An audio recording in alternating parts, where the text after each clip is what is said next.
Nous constatons, et ce depuis quelques années, une baisse régulière du budget du ministère de l'Agriculture. Cependant, dorénavant, cette baisse est en grande partie compensée par les mesures du pacte de responsabilité, le CICE, et l'augmentation des crédits alloués par l'État dans le cadre de la PAC, révisée pour 2014-2020, permis par des taux de cofinancement plus favorables pour l'installation, l'indemnité compensatrice de handicap naturel ou encore le programme d'investissement d'avenir. Ayant participé activement aux travaux de la loi d'avenir sur l'agriculture, l'alimentation et la forêt, je suis particulièrement sensible à ce que la programmation budgétaire traduise bien les nouvelles orientations agroécologiques pour la France. À ce titre, l'augmentation des crédits pour l'agroécologie dans le cadre du CASDAR est positive. En effet, l'agence bio voit son budget augmenter de 17%.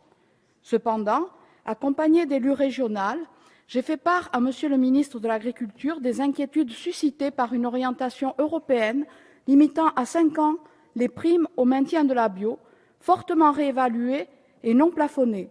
Cela pourrait entraîner des distorsions de concurrence entre producteurs aidés ou non aidés et amener des régions à ne pas inscrire cette orientation dans les contrats de plan pluriannuels.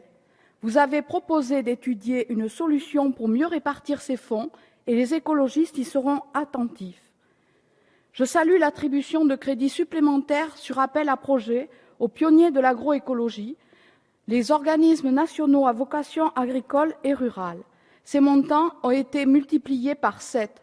Nous en avions exprimé le vœu l'an passé et lors des débats de la LAF. C'est un signe positif pour les projets innovants en matière d'installation, tels que les espaces tests et les projets alimentaires territoriaux.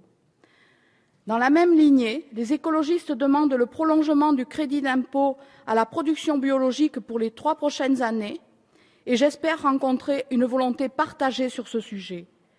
Les chambres d'agriculture, quant à elles, bénéficient d'un budget en baisse, mais restant conséquent avec l'appui du CASDAR, soit plus de 40 millions d'euros. Comment s'assurer qu'elles auront à cœur de promouvoir l'agroécologie?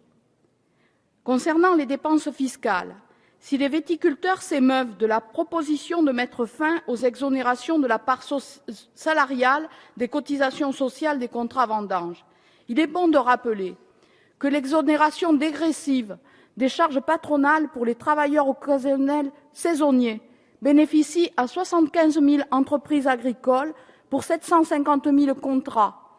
Le coût du travail ainsi aidé pour tous reste donc le même. La fin du contrat vendange n'entraînera pas, j'en suis certaine, de changement de pratique sur les vendanges manuelles ou mécaniques, ce choix relevant d'autres motivations. En matière de traçabilité et de sécurité sanitaire, les leçons ont été tirées de plusieurs années de baisse catastrophique qui ont conduit à la dégradation de la qualité et l'efficacité des contrôles sanitaires.